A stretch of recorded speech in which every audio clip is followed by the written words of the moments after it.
કમોસમી વરસાદે દક્ષિણ ગુજરાતને ગમરોડ્યું। વહેલી સવારથી અનેક જિલ્લામાં પવન સાથે આકાશી આફત। ગુજરાતમાં છેલ્લા ઘણા સમયથી રાજ્યમાં વિવિધ જિલ્લાઓમાં કમોસમી વરસાદ વરસી રહ્યો છે। એવામાં શનિવારે વહેલી સવારથી દક્ષિણ ગુજરાતમાં અનેક જગ્યાએ વરસાદ જોવા મળ્યો છે। દક્ષિણ ગુજરાતના તાપી, નવસારી, વલસાડ અને બારડોલીમાં વિવિધ વિસ્તારોમાં વરસાદ જોવા મળ્યો હતો।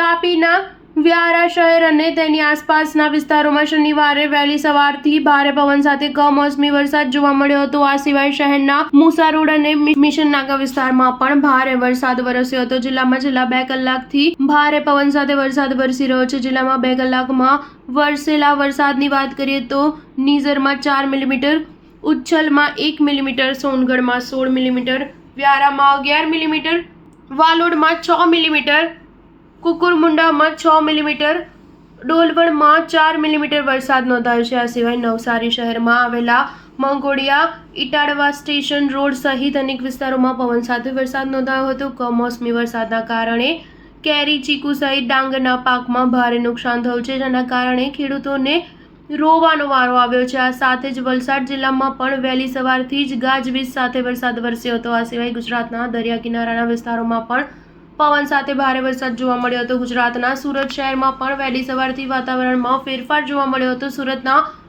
બારડોલીમાં વહેલી સવારથી જ પવન અને ગાજવીજ સાથે વરસાદ નોંધાયો હતો। ભારે વરસાદના કારણે શાસ્ત્રી રોડ પર આવેલા શિશુ મંદિર નજીક એક વૃક્ષ ધરાશાયી થવાની ઘટના સામે આવી હતી। આ સિવાય સુરતના અનેક વિસ્તારોમાં પાણી ભરાવાની સમસ્યા પણ સામે આવી હતી। સ્ટાર ન્યૂઝ 7 હંમેશા સચ્ચાઈની સાથે।